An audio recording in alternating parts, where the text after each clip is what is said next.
ছাত্রদের উপর লাঠিচার্জ হলো কেন? এই ধর্মেন্দ্র প্রধানকে জবাব দিতে হবে।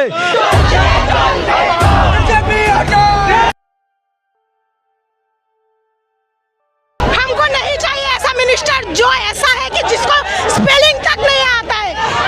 ধর্মেন্দ্র প্রধান সর্বপ্রথম ওকে ইস্তফা দিতে হবে এবং দিল্লির পুলিশ, ওরা পুলিশ নয়, ওরা হচ্ছে গুন্ডা বাহিনী। अब उनको एक ही चीज चाहिए, बांग्लादेश पाकिस्तान वही करते रहेंगे। खुद जाके उन लोग का देख लो कहाँ से आया, उन लोग का ठीक नहीं रहेगा। नहीं तो उनको एक ही चीज चाहिए, हिंदू मुस्लिम करो और सब कुछ खत्म कर दो। देश में तो 2014 से बस वही हो रहा है, ये हिंदू है, ये मुस्लिम है, ये सिख है और सब कुछ खत्म हो रहा है। पर इस बार जंतर मंतर में देखा जा रहा है कि ना कोई हिंदू है। একটা সরকার গোটা একটা ছাত্রের একটা গোটা প্রজন্মের শিরদাঁড়া ভেঙে দেওয়ার চেষ্টা করছে। কৃষক আন্দোলন যখন হয়েছে তাদেরকে খালিস্তানি বলে দেওয়া, যখন এনআরসি সিএ নিয়ে আন্দোলন হলো তাদেরকে জেহাদি বলা, এটা আসলে শাসকের চরিত্র। এখন ছাত্ররা যখন স্বতঃস্ফূর্তভাবে আন্দোলন করতে আসছে তখন তাদেরকে চাইনিজ দালাল, সোনম ওয়াংচুককে চায়নার দালাল, এটা ডিপ স্টেট একটা ষড়যন্ত্র, খুব কমন একটা শব্দ ডিপ স্টেটকে ইউজ করে, যারা এই বিজেপি এবং তাদের যে তথাকথিত যে সেনাবাহিনী, যে হনুমান সেনাবাহিনী, তারা আসলে এই ডিপ স্টেট সম্পর্কে বিন্দুমাত্র আইডিয়া নেই। তারা বলছে নাকি চায়না এবং আমেরিকার যৌথ ডিপ স্টেটে। আসলে যে এটা কত বড় পলিটিক্যালি ভুল কথা এটা তারা জানে না এবং জানার ক্ষমতাও নেই। 20 দিনের বেশি অনশনরত ছিল ছাত্ররা। কোনো কেন্দ্রীয় মন্ত্রী, কেন্দ্রীয় শিক্ষামন্ত্রীর বেপাত্তা, কেন্দ্রীয় শিক্ষামন্ত্রীর কোনো পাত্তা নেই। যেদিন সংসদ ভবন অভিযান করা হলো নরেন্দ্র মোদী পালিয়ে গেল। দেশের সরকার তারা মিডিয়ার সামনে আসতে, ছাত্রদের সামনে আসতে ভয় পাচ্ছে, পুলিশকে কাজে লাগিয়ে যে দর্শক, শুভেন্দু অধিকারীকে নিয়ে আর কি ভিডিও বানাবো? শুভেন্দু অধিকারীর বাপ নরেন্দ্র মোদী সেই তো এখন গদি ছেড়ে পালাচ্ছে। নরেন্দ্র মোদীর গদি এবার ছাড়তেই হবে, নরেন্দ্র মোদীর ক্ষমতা এবার ছাড়তেই হবে, তাতে বিন্দু মাত্র ভুল নেই। দর্শক, আগে শুধু দিল্লিতে আন্দোলন ছিল, কিন্তু এই আন্দোলন এখন ভাইরাসের মতো পুরো ভারতবর্ষে ছড়িয়ে পড়তেছে। নরেন্দ্র মোদী গতকাল রাত মনে হয় 12:30টার দিকে বা 1টার দিকে সে লাইভে এসেছে। তো কী পরিমাণ চাপের ভিতরে আছে আশা করি আপনারা বুঝতে পেরেছেন। নরেন্দ্র মোদীর গদি মোটামুটি 80% নড়ে গেছে, আর 20% বাকি আছে। আপনারা যদি ধাক্কা দেন তাহলে নরেন্দ্র মোদী গদি ছেড়ে অবশ্যই পালাবে। দর্শক, এটা আসলে আমার কথা নয়, এটা বিভিন্ন মিডিয়ায় আমরা যে এরকম ভিডিও দেখতেছি বা বিভিন্ন মিডিয়ার মাধ্যমে আমরা যা জানতেছি সেই হিসেবে আমরা এটা ধরেই নিতে পারি, এটা ব্যাখ্যা বিশ্লেষণ করে এটা বের করা হয়েছে। দর্শক, দিল্লিতে ইতিমধ্যে ইন্টারনেট বন্ধকে বুঝতে পেরেছেন, কারণ ওই আন্দোলনকারীরা ওখানে জড়ো হয়েছে। সেখানে নরেন্দ্র মোদী তার পুলিশ বাহিনীকে পাঠিয়ে সেই আন্দোলনরত ছাত্রছাত্রীদের উপরে রীতিমতো হামলা করাচ্ছে, তাদেরকে লাঠি চার্জ করতেছে, তাদেরকে পেটাচ্ছে, তাদেরকে গরম পানি মারতেছে, তাদেরকে রাবার বুলেট মারতেছে। তো সেইগুলোকে যখন ছাত্ররা, এখানে তো প্রত্যেকেই স্মার্ট, প্রত্যেকের কাছে স্মার্টফোন রয়েছে, ফেসবুক রয়েছে, ইনস্টাগ্রাম রয়েছে, বিভিন্ন অনলাইন সাইট রয়েছে। তো সেই সামাজিক মাধ্যমে ফেসবুকে, ইউটিউবে, ইনস্টাগ্রামে সে ভিডিওগুলি আপলোড করে দেয় তারা। আর সেই ভিডিওগুলি যখন আপলোড করে দেওয়া হয়, সেই ভিডিওগুলি দেখে সাধারণ জনগণ যারা কোনো প্রকার ছাত্রছাত্রী না, তাদেরও গায়ের ভিতরে জ্বালা ধরে যায়। এমনকি যারা বিজেপির সমর্থক, তাদেরও এসব ভিডিও দেখলে তাদের গায়ে জ্বালা ধরে যায় যে নরেন্দ্র মোদী এটা কী করতেছে, কী শুরু করলো। তিনি এইসব ছাত্রদের উপরে এরকমের হামলা করতেছে, এটা দেখে আর কেউ বসে থাকতে পারে না। তো এই ভিডিও দেখে শুধু আন্দোলন করার মানুষ বাড়তেছে, আন্দোলন করার জন্য জনগণ বাড়তেছে, মোটেও কমাতে পারছে না। ইতিমধ্যে রাহুল গান্ধী এই আন্দোলনে অংশগ্রহণ করেছিলেন, প্রিয়াঙ্কা এই আন্দোলনে অংশগ্রহণ করেছিলেন, তাদেরকে তুলে নেওয়া হয়েছে এবং তাদেরকে বলা হচ্ছে যে তারা এই আন্দোলনের উস্কানিদাতা, তাদের উস্কানিতেই নাকি সরকার পতন আন্দোলনের ডাক দিয়েছে ছাত্র এবং ছাত্রীরা। অথচ ছাত্রছাত্রীরা কিন্তু আরও 3-4 মাস আগে থেকে এই আন্দোলন শুরু করেছে মোটামুটি শিক্ষামন্ত্রীর উপর থেকে এই আন্দোলনটা শুরু করেছিলেন। শিক্ষামন্ত্রী তাদেরকে ককরোচ বলেছিলেন, তেলাপোকা বলেছিলেন। তারপর থেকে কিন্তু এই বিষয়টি সব থেকে বেশি দেখা যাচ্ছে আন্দোলনের মাধ্যমে তারা তার পদত্যাগ চেয়েছিলেন, কিন্তু সরকার এই বিষয়টিকে একদম পাত্তাই দেয়নি। কিন্তু আজকে এই আন্দোলন এত বড় হয়েছে নরেন্দ্র মোদীর গদি নড়ে যাচ্ছে। দর্শক, মেট্রো স্টেশনও বন্ধ। মেট্রো স্টেশন কেন বন্ধ? এই মেট্রোতে করে ছাত্রছাত্রীরা এদের তো আর গাড়ি নেই, গাড়ি বাড়ি নেই। এমনকি মা বাবার কাছেও যখন এরা বলে যে আমাদেরকে গাড়ি দাও, আমরা যাই সেখানে, মা বাবারা তো যেতেই দেয় না। কিন্তু তারপরে তারা তাদের ইচ্ছায় চলে যায় এবং তারা মেট্রোতে করে যাওয়া আসা করতো, সেটাকে বন্ধ করে দিয়ে তাদেরকে ভোগান্তির ভিতরে ফেলা, এরকম একটা বিষয়। কিন্তু আন্দোলন একবার শুরু হয়ে গেলে সেটাকে আর বন্ধ করতে পারে না। আমরা দেখেছি বাংলাদেশে এবং আমরা দেখেছি নেপালে, সেখানকার মন্ত্রীরা কীভাবে প্যান্ট খুলে পালিয়েছে সেটা আমরা দেখেছি। যেইভাবে পুলিশ লাঠি চার্জ করতেছে, এটা আসলে আমি একটি ভিডিওতে দেখলাম যে ওই যে ছাত্ররা আন্দোলন করতেছে, তাদের কাছে তো বক্স রয়েছে, মাইক রয়েছে, তো সেই মাইকের মাধ্যমে তারা কথা বলতেছে। তো পুলিশ বলতেছে মাইকটা আমার কাছে দাও, আমরা তোমাদেরকে বুঝিয়ে বলি বা কথা বলি। তো যখনই পুলিশের কাছে মাইকটা দিছে, মাইক্রোফোনটা, তখন দেখলাম কি টেনে মাইক্রোফোনটা ছিঁড়ে ফেললো। তো এটা কি বুঝাতে চায় পুলিশ? গণতান্ত্রিক দেশে প্রত্যেকটি মানুষের আন্দোলন করার সুযোগ রয়েছে। যদি কোনো সরকারকে পছন্দ না হয় তাহলে আন্দোলন করে সেই সরকারকে পতন ঘটাবে, এটাই তো স্বাভাবিক নাকি? এখানে তো আন্দোলন বন্ধ করার কোনো প্রশ্নই আসে না। দর্শক, মহুয়া মিত্র টিএমসির নেত্রী, সে এ বিষয়ে বক্তব্য দিয়েছেন। সেই বক্তব্যটি আপনাদেরকে ভিডিওর শেষ অংশে দেখানোর চেষ্টা করব। গোটা প্রজন্মের শিরোধারা ভেঙে দিচ্ছে সরকার। যন্তর মন্ত্রের লাঠিচার্জের প্রতিবাদে রাস্তায় কলকাতা জেনজিরা যে কী জিনিস এবার বুঝবে। কলকাতায় চলে এসেছে এই যে শুভেন্দু অধিকারী ক্ষমতায় আসার পর, ওরে দাপট, তার বিরুদ্ধে কেউ কথা বলতে পারবে না, গুন্ডা দমন আইন পাশ করে ফেলেছে, সবাইকে ধরে নিয়ে যাবে। কত আমরা দেখলাম বারুইপুর কাণ্ডে, যেই ব্যক্তি যারা এই পাপ করেছে, তাই সেই নাবালিকা মেয়েটির সাথে, সেই লোকগুলিকে কোনো না কোনোভাবে বাঁচিয়ে দেওয়া হয়েছে, কারণ সেগুলি বিজেপির কর্মী। এবং যেই লোকটি নির্দোষ তাকে এনকাউন্টার করা হলো। যে লোকটি দেখেছে সেই লোকটি আসলে বোকাশোকা লোক ছিল, অতটা বুঝিয়ে বলতে পারেনি, ফেসে গেছে যেভাবেই হোক, সেই লোকটিকে এনকাউন্টার করা হয়েছিল, আমরা সেটা দেখেছি। এবার শুভেন্দু অধিকারীর প্যান্ট খুলে ফেলবে এই কলকাতার জনগণ। কলকাতা তো এবার ঘিরে ফেলতেছে আস্তে আস্তে। আর এখানে যতই বাধা দিতে আসবে ততই বড় হবে আন্দোলন। যতজন মানুষকে ধরে নিয়ে যাবে, যতজন ছাত্রছাত্রীকে গ্রেফতার করবে, একজনকে গ্রেফতার করলে 100 জন বাড়বে, 100 জন। এটা মনে রাখবেন। তাদেরকে শান্তিপূর্ণভাবে আন্দোলন করতে দিন, নয়তো শুভেন্দু অধিকারীর প্যান্ট কিন্তু আর কোমরে থাকবে না। এবার এ বিষয়ে কিন্তু কঠিন হুঙ্কার দিলেন আব্বাস সিদ্দিকী, নওশাদ সিদ্দিকী, তারা দুই ভাই কঠিন হুঙ্কার দিয়েছেন এবং বলতেছেন যে আমরা কলকাতার শিক্ষার্থীদেরকে নিয়ে, পশ্চিমবঙ্গ জুড়ে পুরো পশ্চিমবঙ্গের শিক্ষার্থীদেরকে নিয়ে মোদির যেই বাসভবন রয়েছে সেই বাসভবন ঘেরাও করব দিল্লিতে গিয়ে, এবং তাকে সেখান থেকে, এই ক্ষমতা থেকে নামিয়ে ছাড়বো। এটা কিন্তু বলতেছেন আব্বাস সিদ্দিকী। কারণ এই আব্বাস সিদ্দিকীরা, এই নওশাদ সিদ্দিকীরা ইতিমধ্যে যেই পরিমাণ নির্যাতন অত্যাচারের শিকার হয়েছে, তাদেরকে জঙ্গি বলা হয়েছে, তাদেরকে বারবার মৌলবাদী বলা হয়েছে, বিভিন্ন ট্যাগ দেওয়া হয়েছে। তারা ইসলাম ধর্ম পালন করে, এটাই তাদের দোষ। দর্শক, ককরোচ জনতা পার্টি কিন্তু দলমত নির্বিশেষে তৈরি হচ্ছে এবং এটাতে কিন্তু কোনো ধর্ম দেখা হবে না। আপনারা এখনও সময় আছে, সবাই ককরোচ জনতা পার্টির সাথে নামুন এবং এই আন্দোলনের সাথে সংযুক্ত হন, তাদেরকে সাহায্য করুন, সহযোগিতা করুন।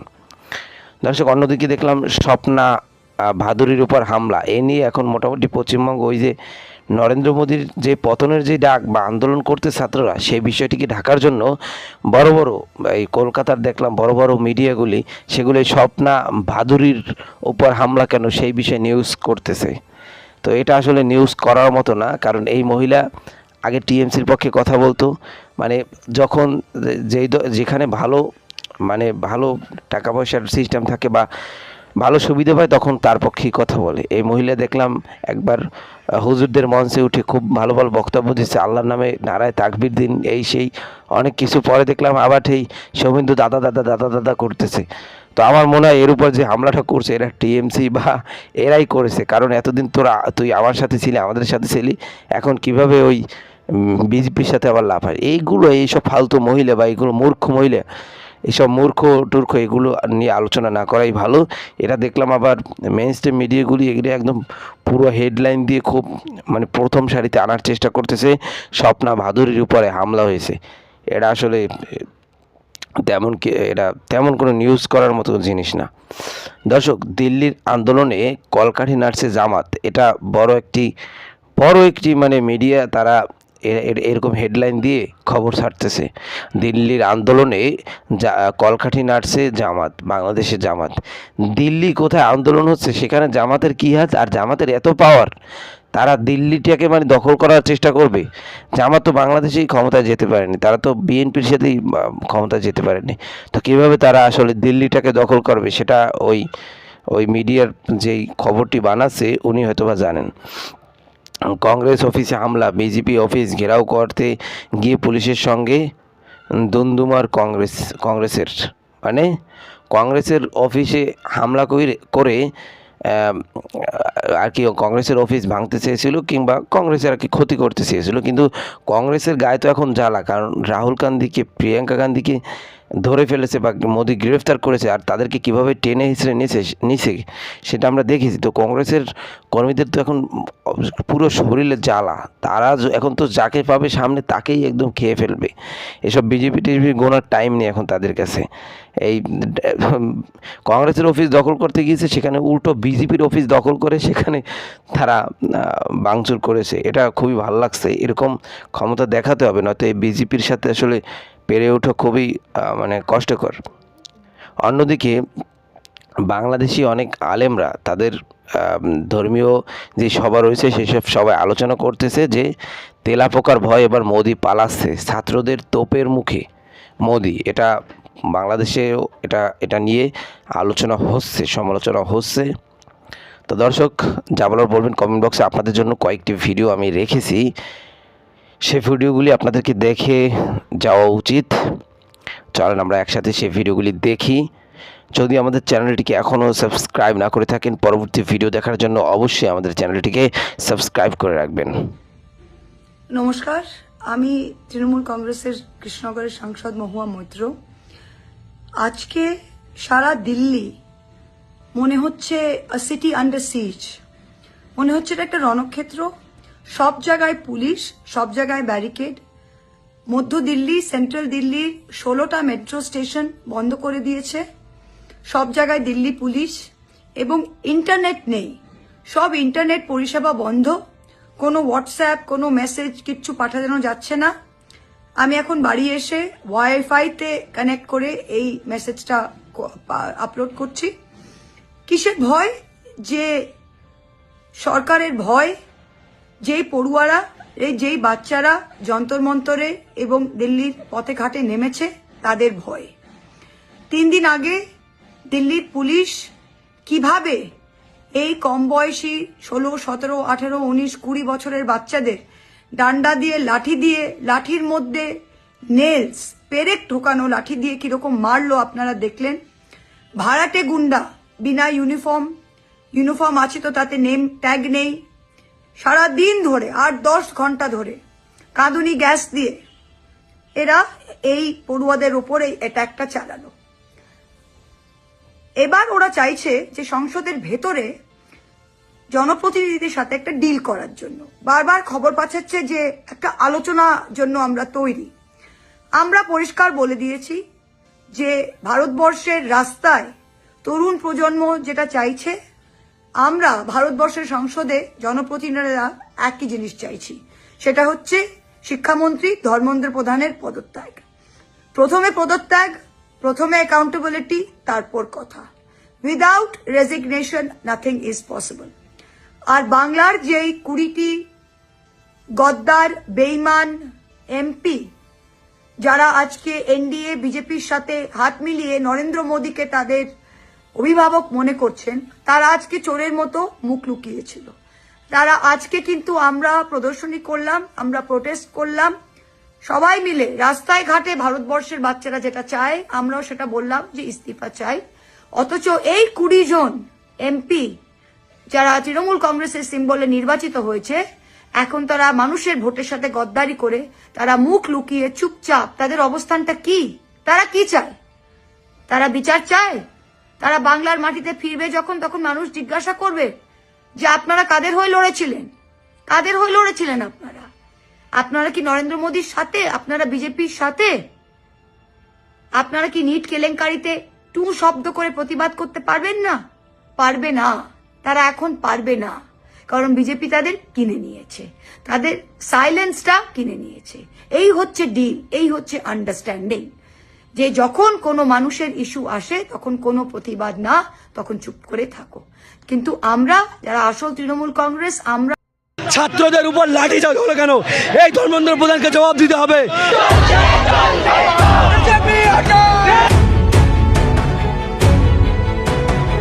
हमको नहीं चाहिए ऐसा मिनिस्टर जो ऐसा है कि जिसको स्पेलिंग तक नहीं आता है। এই ধর্মেন্দ্র প্রধান সর্বপ্রথম ওকে ইস্তফা দিতে হবে এবং দিল্লির পুলিশ, ওরা পুলিশ নয়, ওরা হচ্ছে গুন্ডা বাহিনী। अब उनको एक ही चीज चाहिए, बांग्लादेश पाकिस्तान वही करते रहेंगे। खुद जाके उन लोग का देख लो कहाँ से आया, उन लोग का ठीक नहीं रहेगा। नहीं तो उनको एक ही चीज चाहिए, हिंदू मुस्लिम करो और सब कुछ खत्म कर दो। देश में तो 2014 से बस वही हो रहा है, ये हिंदू है, ये मुस्लिम है, ये सिख है और सब कुछ खत्म हो रहा है। पर इस बार जंतर मंतर में देखा जा रहा है कि ना कोई हिंदू है, ना कोई मुस्लिम है, ना सिख है, ना ईसाई है, सब एक साथ इंडियन है। हम स्टूडेंट है और हम हमारे हक के लिए लड़ेंगे, लास्ट तक लड़ेंगे, टिल द लास्ट ब्रेथ हम साथ रहेंगे। আমরা স্বাধীন ভারতের নাগরিক হিসাবে সরকারের কাছ থেকে এরকম আচরণ কখনোই আশা করিনি।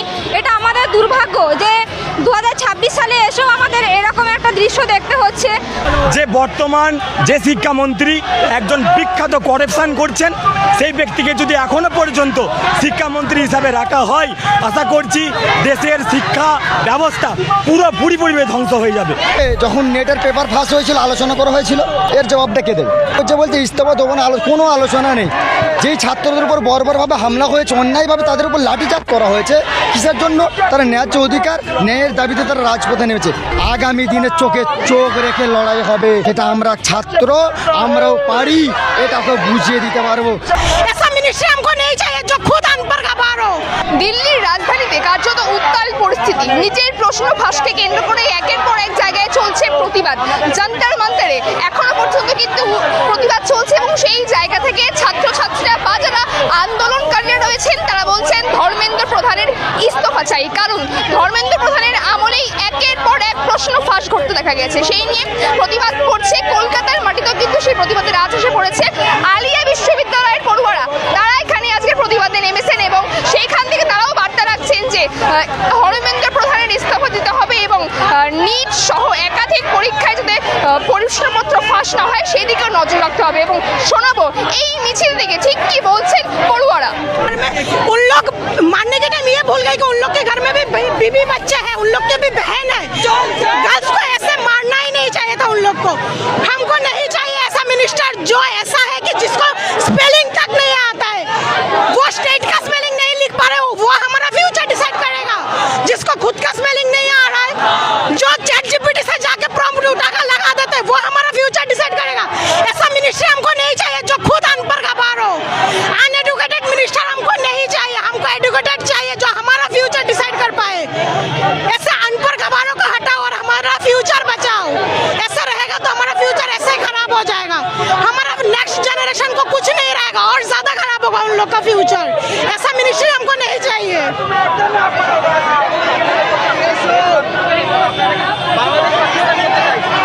वो लोग को तो कुछ भी हो, उन लोग के ऊपर जब आएगा तब उनको एक ही चीज चाहिए, बांग्लादेश पाकिस्तान वही करते रहेंगे। खुद जाके उन लोग का देख लो कहाँ से आया, उन लोग का ठीक नहीं रहेगा। स्टूडेंट है हम, ना कोई पॉलिटिकल पार्टी से आए ना कुछ, कोई भी पॉलिटिकल पार्टी में हम नहीं जाना। हमको बस ये चाहिए कि हमारा फ्यूचर सिक्योर हो जाए। ऐसा अनएडुकेटेड मिनिस्टर क्यों रहेगा जो हमारा फ्यूचर डिसाइड करे, जो हमारे रूल्स बना रहे, उन लोग के अगर अनपढ़ खबर है तो कैसे चलेगा देश, वो हमको जानना है। हाँ वही वही बोलेंगे ना, क्योंकि उनको तो उनके ऊपर क्वेश्चन आ जाएगा ना। जब ये प्रोटेस्ट में पता चल रहा है कि हिंदू मुस्लिम सब एक है, नहीं तो उनको एक ही चीज चाहिए, हिंदू मुस्लिम करो और सब कुछ खत्म कर दो। देश में तो 2014 से बस वही हो रहा है, ये हिंदू है, ये मुस्लिम है, ये सिख है और सब कुछ खत्म हो रहा है। पर इस बार जंतर मंतर में देखा जा रहा है कि ना कोई हिंदू है, ना कोई मुस्लिम है, ना सिख है, ना ईसाई है, सब एक साथ इंडियन है, हम स्टूडेंट है और हम हमारे हक के लिए लड़ेंगे, लास्ट तक लड़ेंगे, टिल द लास्ट ब्रेथ हम साथ रहेंगे और जब तक रिजाइन नहीं मिलेंगे तब तक हम साथ रहेंगे। देखते हैं कौन क्या करते हैं। আমরা স্বাধীন ভারতের নাগরিক হিসাবে সরকারের কাছ থেকে এরকম আচরণ কখনোই আশা করিনি। এটা আমাদের দুর্ভাগ্য যে 2026 সালে এসেও আমাদের এরকম একটা দৃশ্য দেখতে হচ্ছে। আমরা এই জন্য খুবই লজ্জিত। আমরা এর তীব্র ধিক্কার জানাই এবং এই অন্যায় তীব্র প্রতিবাদ জানাচ্ছি।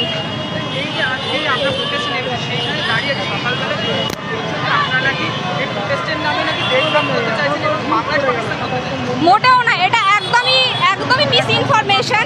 আমরা কোনোদিনই এটা চাইছি না। আমরা সবসময় চাইছি অন্যায়ের প্রতিবাদ করতে। এই যে নিট পরীক্ষার পেপার লিকের জন্য এত ছাত্রছাত্রীর প্রাণ গেল, আমরা এটারই প্রতিবাদ করছি। দীর্ঘদিন ধরে অনশন আন্দোলন চলার পরেও সরকার কোনো পদক্ষেপ নিচ্ছে না এবং অনশনকারীদের উপরে হামলা চালাচ্ছে। আমরা এটারই তীব্র প্রতিবাদ জানাচ্ছি এবং আমরা আলিয়া ইউনিভার্সিটির সাধারণ ছাত্রছাত্রীরা এখানে এই জন্যই আন্দোলন করতে নেমেছি যাতে এরকম আচরণ ভবিষ্যতে আর না হয়। আলোচনা কিসের? আজকে যখন নেটের পেপার ফাঁস হয়েছিল আলোচনা করা হয়েছিল, এর জবাবটা কে দেবে? তাই সর্বপ্রথম হচ্ছে বলতে ইস্তফা দেবো না, কোনো আলোচনা নেই। যেই ছাত্রদের উপর বর্বরভাবে হামলা হয়েছে, অন্যায়ভাবে তাদের উপর লাঠিচার্জ করা হয়েছে, কিসের জন্য? তারা ন্যায্য অধিকার, ন্যায়ের দাবিতে তারা রাজপথে নেমেছে। ডেমোক্রেটিক সোসাইটি, গণতান্ত্রিক সমাজ, সকলের অধিকার আছে অন্যায় হলে আন্দোলন করার, প্রতিবাদ করার। আজকে তাদের উপর অন্যায়ভাবে লাঠিচার্জ করবে, এর জবাবটা কে দেবে? এই ধর্মেন্দ্র প্রধান সর্বপ্রথম ওকে ইস্তফা দিতে হবে এবং দিল্লির পুলিশ, ওরা পুলিশ নয়, ওরা হচ্ছে গুন্ডা বাহিনী, ওদেরকে অবিলম্বে উপযুক্ত শাস্তি দিতে হবে। যে ছাত্রদের উপর হামলা করেছে ওই গুন্ডা বাহিনী পুলিশদেরকে চিহ্নিত করে ওদেরকে উপযুক্ত শাস্তি দেওয়া হোক। আর ধর্মেন্দ্র প্রধান ওকে ইস্তফা দিতে হবে। একটা জিনিস, যে সরকার আসুক না কেন সেটা দাঁড়িয়ে থাকে জনগণের উপর। আজকে সেই ছাত্রদের উপর, জনগণের উপর যখন অন্যায়ভাবে লাঠিচার্জ করা হবে, তারা ন্যায়ের জন্য কথা বলবে। একটা জিনিস মাথায় রাখতে হবে, ছাত্র আন্দোলন এটা কঠিন আন্দোলন। তাই ছাত্রদেরকে যারা দমিয়ে দিতে চায়, ছাত্রদেরকে রুখে দিতে চায়, এখান থেকে স্পষ্ট একটা বার্তা দিতে চায়, আগামী দিনে চোখে চোখ রেখে লড়াই হবে। যেটা আমরা ছাত্র, আমরাও পারি, এটাকে বুঝিয়ে দিতে পারবো। আজকে ওরা কি করছে জানে যে কলম যেই দিকে চলবে সেই দিকে সমস্ত জিনিস ঘুরবে। তার জন্য কি করছে, আজকে ছাত্ররা পড়াশোনা করে, তারা ভবিষ্যৎ গড়বে আগামী দিনে। তাহলে এদেরকে থামাতে হবে, কলমকে থামাতে হবে। ওদের মূল উদ্দেশ্য এটাই, কলমকে থামানোর জন্য এই অন্যায়ভাবে অবিচার করেছে, তাদের উপরে হামলা করেছে ওই দিল্লি পুলিশ এবং শিক্ষামন্ত্রী। তাদের প্রতি লজ্জা এবং ধিক্কার জানায়, ঘৃণা জানায়। আজকে যেইভাবে ছাত্রদের উপরে তাদের লাঠিচার্জ করে, তাদের উপর অন্যায় করেছে, লজ্জা এবং ধিক্কার জানায়। অবিলম্বকে ইস্তফা দিতে হবে এবং দিল্লি পুলিশ, এই গুন্ডা বাহিনী, ওদেরকে উপযুক্ত শাস্তি দিতে হবে। আমরা তো এটাই চাই, এটাই যেহেতু আমাদের আবেদন, এটাই আমাদের নিবেদন যে বর্তমান যে শিক্ষামন্ত্রী একজন বিখ্যাত করাপশন করছেন, সেই ব্যক্তিকে যদি এখনো পর্যন্ত শিক্ষামন্ত্রী হিসাবে রাখা হয়, আশা করছি দেশের শিক্ষা ব্যবস্থা পুরোপুরিভাবে ধ্বংস হয়ে যাবে, পুরোপুরিভাবে ধ্বংস হয়ে যাবে, সম্পূর্ণ ধ্বংস হয়ে যাবে। আমাদের এই বিক্ষোভ, আমাদের এই প্রদর্শন যেটা হচ্ছে, আমরা জানি হয়তো মাত্রায় কম, ক্ষমতায় কম, কিন্তু আমরা যেটা দেখেছি দিল্লির যন্তর মন্তরে ছাত্রদের প্রতি পুলিশের যে নির্ভীক অমানবিক লাঠিচার্জ, সেটা পুরোপুরিভাবে ছাত্রদেরকে জখম করেছে, আহত করেছে, তারা রক্তাক্ত হয়েছে। এ হওয়া সত্ত্বেও ছাত্ররা কিন্তু কখনোর জন্য ওর বিপরীত কাজটাই করেছে, তাদের হাতে ফুল দিয়েছে। এই মুহূর্তে উত্তেজিত পরিস্থিতি, বিধান ভবন থেকে কংগ্রেস কর্মী সমর্থকরা তারা কিন্তু এগোচ্ছেন, তারা বিজেপি পার্টি অফিস ঘেরাও করতে উদ্দেশ্যে এগোচ্ছেন এবং সেখানে পুলিশি বাধা এবং বিপত্তি। এই মুহূর্তে যে ছবি দেখতে পাচ্ছেন, যে উত্তেজনা পরিস্থিতি, এবং তাদের কাছ থেকে শুনবো মূলত কি ঘটনা ঘটছে। তারা বলছেন গতকালকে যেভাবে রাহুল গান্ধীকে তুলে নেওয়া হয়েছে তারই প্রতিবাদ জানিয়ে তারা কিন্তু এই মুহূর্তে বিক্ষোভ দেখাচ্ছেন। BJP office Narendra Modi Keir আছে, সে পুলিশকে দিয়ে আমাদের দমন করতে চায়। এই দেশে গণতান্ত্রিক অধিকার আছে সবাইকে প্রোটেস্ট করা। কালকে রাহুল গান্ধীকে যেভাবে অ্যারেস্ট করা হয়েছে তার আমরা তীব্র প্রতিবাদ জানাচ্ছি। আর আমরা কাউকে ভয় পাই না,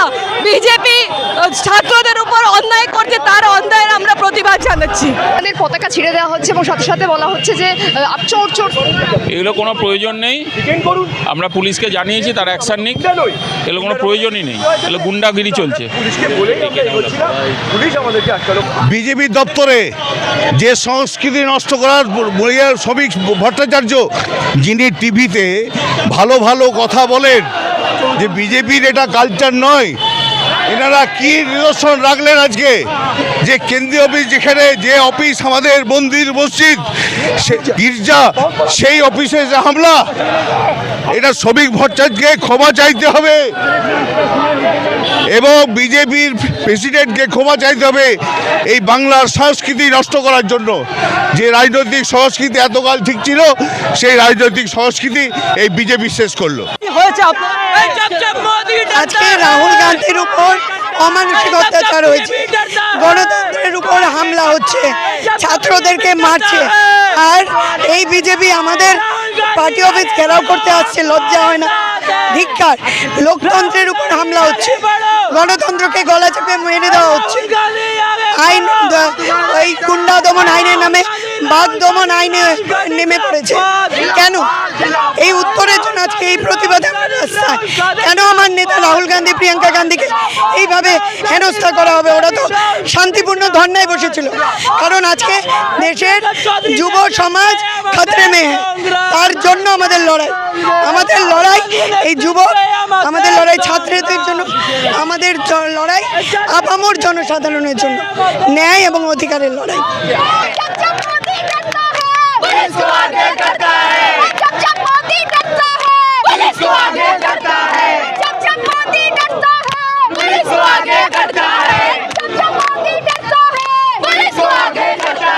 এবং সেই ছবি আপনাদেরকে দেখাচ্ছি এই মুহূর্তে, সেই ছবি আপনাদেরকে দেখাচ্ছি যে কংগ্রেস কর্মীরা তারা করছেন। কোথায় যাচ্ছেন? বিজেপি দপ্তরে যে সংস্কৃতি নষ্ট করার শ্রমিক ভট্টাচার্য, যিনি টিভিতে ভালো ভালো কথা বলেন যে বিজেপির এটা কালচার নয়, এনারা কি নিদর্শন রাখলেন আজকে? যে কেন্দ্রীয় অফিস, যেখানে যে অফিস আমাদের মন্দির মসজিদ গির্জা, সেই অফিসে যে হামলা, এটা শ্রমিক ভট্টাচার্যকে ক্ষমা চাইতে হবে এবং বিজেপির প্রেসিডেন্টকে ক্ষমা চাইতে হবে এই বাংলার সংস্কৃতি নষ্ট করার জন্য। যে রাজনৈতিক সংস্কৃতি এতকাল ঠিক ছিল, সেই রাজনৈতিক সংস্কৃতি এই বিজেপি শেষ করলো। এই মুহূর্তে দেখতে পাচ্ছেন কংগ্রেসের অফিসের সামনে বিজেপি যাচ্ছে, বিজেপি নেতাকে চোর বলে আক্রমণ করছে, বিজেপির লোকজন যাচ্ছে তাদেরকে চোর বলছে কংগ্রেসেরা।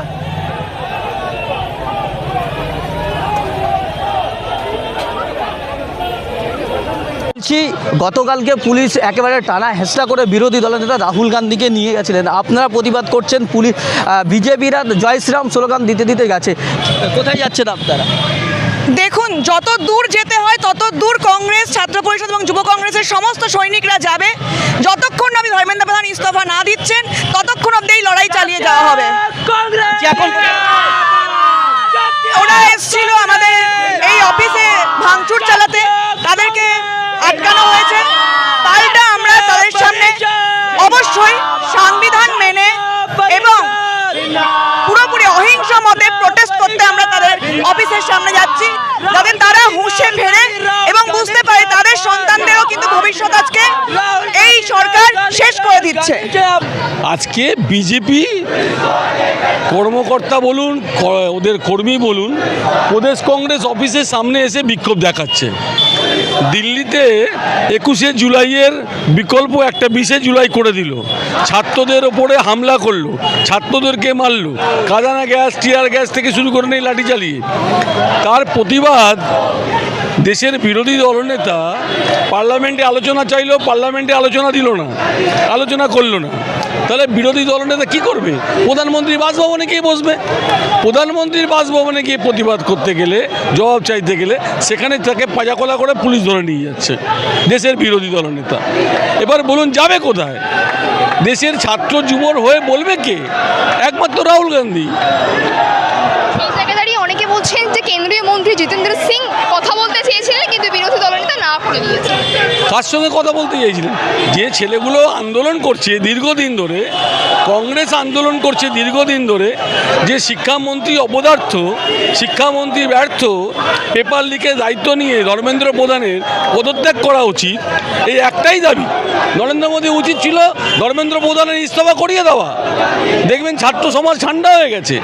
কিন্তু নরেন্দ্র মোদী সে পথে হাঁটছেন না। 10 বছরে 89 বার পেপার লিক হয়েছে, 89 বার পেপার লিক। 2024-এও নিটের প্রশ্নপত্র ফাঁস হয়েছে। দেখা গেল তদন্তে করে এনটিএ হচ্ছে দোষী, যে পরীক্ষা নিয়ামক সংস্থা এনটিএ। এবার এনটিএর যে চিফ, তাকে শাস্তি না দিয়ে তাকে ছত্তিশগড়ের চিফ সেক্রেটারি বানিয়ে দিল। তাহলে সাধারণ ছাত্রছাত্রীরা কার ওপর বিশ্বাস করবে, কার ওপর ভরসা করবে? আজকে নরেন্দ্র মোদীর কাছে তো একটাই দাবি, শান্তিপূর্ণ আন্দোলন চলছিল, অনশন আন্দোলন।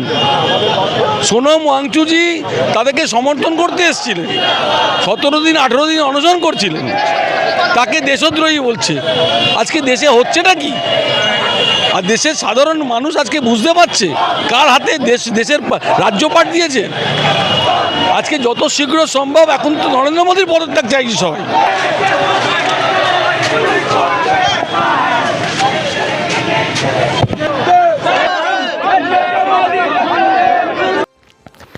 দর্শক, এতক্ষণ আপনাদের যে ভিডিওগুলি দেখালাম, সেই ভিডিও দেখার পরে আপনাদের মতামত অবশ্যই কমেন্ট বক্সে জানাবেন। কি মনে হলো আজকের এই ভিডিও দেখে? নরেন্দ্র মোদী কি তার গদিতে টিকতে পারবে, নাকি গদি ছেড়ে খুব শীঘ্রই পালাতে হবে? সেটা অবশ্যই কমেন্ট বক্সে কমেন্টের মাধ্যমে জানিয়ে যাবেন। দর্শক, রাহুল গান্ধীকে গ্রেফতার করেছে, এটা গ্রেফতার করা কি ভুল হয়েছে নাকি সঠিক হয়েছে? রাহুল গান্ধীকে এই জন্য গ্রেফতার করেছে কারণ রাহুল গান্ধী নাকি এই শিক্ষার্থীদেরকে উস্কাচ্ছেন, এমনটি নরেন্দ্র মোদীর বক্তব্যতে উনি বললেন। এবং এই নরেন্দ্র মোদীর বক্তব্য এই কোমলমতি ছাত্ররা তারা কিছু বুঝে না, তারা একদম নিষ্পাপ, তারা রাজনীতিতে কিছু বোঝে না। রাজনীতিতে কি বোঝে না বোঝে সেটা দেখেছেন বাংলাদেশে, সেটা দেখেছেন নেপালে। তো নরেন্দ্র মোদী ভাবতেছে যে এসব ছাত্ররা কিছু বোঝে না, এদেরকে পিছন থেকে কেউ উস্কাচ্ছে। আসলে চেঞ্জিকে কারো উস্কাতে হয় না, তারা নিজের ভালোটা নিজে খুব সুন্দর করেই বুঝে। তো নরেন্দ্র মোদী এবার টের পাবে আসলে যে কি হচ্ছে দেশে। এবং গতকাল রাত 1টায় লাইভে এসে তিনি ওই এমনভাবে মোবাইলটাকে সামনে এনে মোবাইলটা দূরে রাখবে বা খুব সুন্দর করে বসে বক্তব্যটি দিবে, সেটার টাইম পায়নি। তো আরও আন্দোলন বাড়বে আশা করি। এবং কলকাতায় যে অবস্থা হচ্ছে, কলকাতা কিন্তু শুরু হয়ে গেছে আন্দোলন, পশ্চিমবঙ্গে কিন্তু বিভিন্ন জায়গায় আন্দোলন শুরু হয়ে গেছে। তো এখানে যদি শুভেন্দু অধিকারী একটা আন্দোলনের উপর হামলা করে 10টা আন্দোলন বের হবে, 10টার উপর হামলা করবে 100টা আন্দোলন বের হবে। আর শুভেন্দু অধিকারীকে তখন কিন্তু পালিয়ে যেতে বাধ্য করবে। এবং পালিয়ে আসলে যাবে কোথায়? এরা তো বাংলাদেশের সাথে দ্বন্দ্ব বাঁধিয়ে রাখছে, এরা তো পাকিস্তানের সাথে দ্বন্দ্ব বাঁধিয়ে রাখছে, এরা তো চায়নার সাথে দ্বন্দ্ব বাঁধিয়ে রাখছে। এরা আসলে আমেরিকা পালিয়ে যেতে পারবে কিনা সেটাই এখন ভাবনার বিষয়। দর্শক, যা বলার বলবেন কমেন্ট বক্সে। পরবর্তী ভিডিও দেখার জন্য অবশ্যই আমাদের চ্যানেলটিকে সাবস্ক্রাইব করে রাখবেন। ধন্যবাদ।